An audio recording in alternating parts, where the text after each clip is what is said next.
రామేశ్వరం.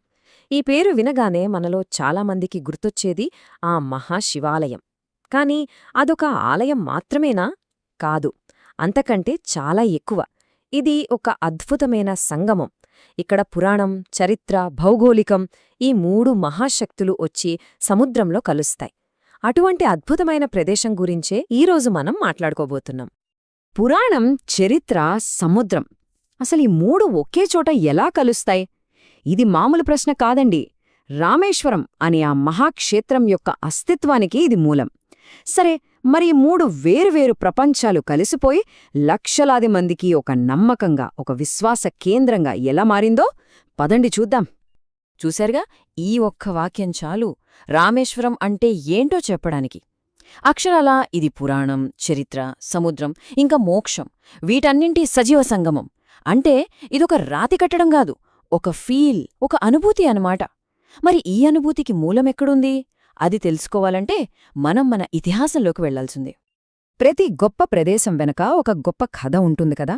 అలాగే రామేశ్వరం కథకు పునాది ఎక్కడో లేదు, మనందరికీ తెలిసిన రామాయణంలోనే ఉంది. ఇదొక దేవుడి పశ్చాత్తాపంతో మొదలైన గాథ. కథలోకి వెళ్తే లంకలో రావణుడిని సంహరించాక శ్రీరాముడికి బ్రహ్మహత్యా పాతకం చుట్టుకుంటుంది. మరి ఆ పాతం నుండి విముక్తి పొందాలి కదా. దానికి ప్రాయశ్చిత్తంగా ఈ పవిత్రమైన సముద్రతీరంలో శివుడికి పూజ చెయ్యాలని, ఒక లింగాన్ని ప్రతిష్ఠించాలని నిర్ణయించుకున్నాడు. అయితే ఇక్కడే కథలో ఒక చిన్న ట్విస్టుంది. ఆలయంలో ఒక లింగం కాదు, 2 ప్రధాన లింగాలుంటాయి. ఒకటి రాముడు ప్రతిష్ఠించిన రామలింగం, మరొకటి హనుమంతుడు ఏకంగా కైలాసం నుంచే తీసుకువచ్చిన విశ్వనాథలింగం. ఆసక్తికరమైన విషయమేంటంటే సంప్రదాయం ప్రకారం ఇప్పటికీ మొదటి పూజ హనుమంతుడు తెచ్చిన లింగానికే జరగడం. సరే, ఇదంతా పురాణం. మరి పురాణం నుంచి చరిత్రల్లోకి వద్దాం. అసలు మనం ఈరోజు చూస్తున్న ఈ అద్భుతమైన రాతి కట్టడం ఎలా రూపుదిద్దుకుంది? దాని వెనుక ఉన్న చరిత్ర ఏంటి చూద్దాం. ఈ గుడిని ఒక్క రోజులో కట్టేసింది కాదు, లేదా ఒక రాజవంశం కట్టింది కాదు. దీని వెనుక ఏకంగా 1000 సంవత్సరాల చరిత్ర ఉంది. పాండ్యులు, జాఫ్నారాజులు, సేతుపతులు ఇలా ఎన్నో రాజవంశాలు తరతరాలుగా పోషిస్తూ వస్తే ఒక చిన్న గుడి కాస్త ఈ రోజు మనం చూస్తున్న ఈ మహాద్భుత కట్టడంగా మారింది. ఒక్కసారి నంబర్ చూడండి, 1212, 1212. ఏంటి నంబర్ అనుకుంటున్నారా? అదే ఈ ఆలయంలోని ఫేమస్ కారిడార్లో ఉన్న గ్రానైట్ స్తంభాల సంఖ్య. ఊహించుకోండి, అన్ని స్తంభాలతో ఇది ప్రపంచంలోనే అత్యంత పొడవైన ఆలయ కారిడార్గా రికార్డులకెక్కింది. దీని వెనకున్న ఇంజనీరింగ్ స్కిల్స్ గురించి ఆలోచిస్తే నిజంగా ఆశ్చర్యం వేస్తుంది.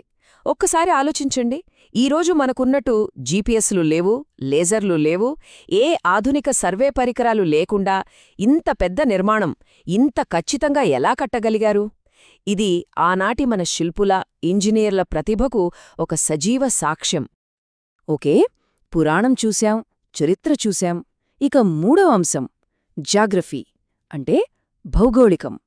ఈ ఆలయం కట్టింది పాంబన్ ద్వీపంలో. దానికున్న ఆ స్పెషల్ లొకేషనే దాని ఆధ్యాత్మిక ప్రాముఖ్యతను ఇంకా పెంచింది. ఈ ప్రదేశానికిన్న భౌగోళిక ప్రత్యేకతలు చూస్తే ముందుగా పాంబన్ ద్వీపం.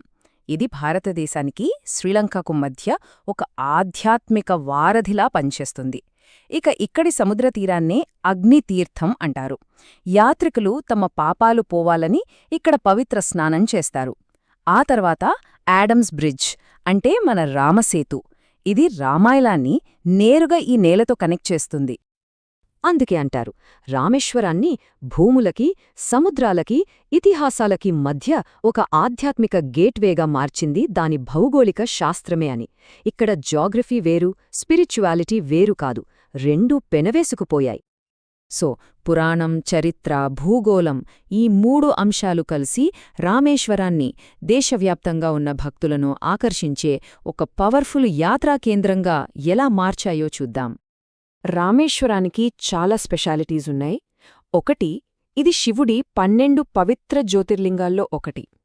2, దేశంలోని 4 చార్ధామ్ యాత్రాస్థలాల్లో ఒకటి. అన్నింటికన్నా ముఖ్యంగా విష్ణువు అవతారమైన రాముడు శివుడిని పూజించిన ప్రదేశమిది.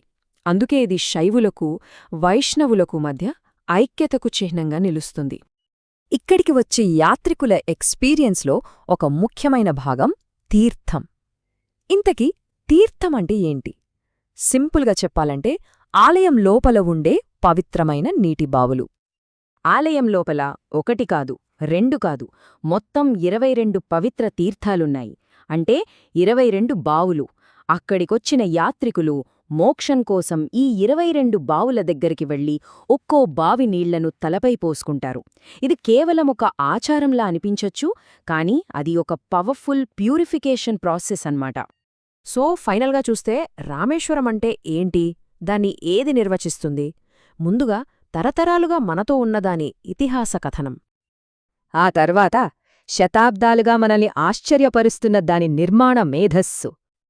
ఇంకా దానికి అంత ప్రాముఖ్యతను తెచ్చిపెట్టిన దాని పవిత్ర భూగోళ శాస్త్రం. అన్నింటికీ మించి లక్షలాది మంది నమ్మకంతో ఈ రోజుకీ కొనసాగిస్తున్న సజీవ ఆచారం. ఈ 4 కలిస్తేనే రామేశ్వరం. ఇదంతా మనల్ని ఒక లోతైన ప్రశ్న దగ్గరాపుతుంది. అసలు ఒక మామూలు కట్టడాన్ని కోట్లాది మందికి పవిత్రమైన ఇల్లుగా మార్చే శక్తి ఏంటి? ఆ ఇతిహాసంలోని కథ, దాని వెనుకున్న చరిత్ర, లేక తరతరాలుగా ఆ ప్రదేశంలో పేరుకుపోయిన కోట్లాది మంది అచంచలమైన విశ్వాసమా? బహుశా సమాధానం ఈ మూడింటి కలయికలోనే ఉందేమో.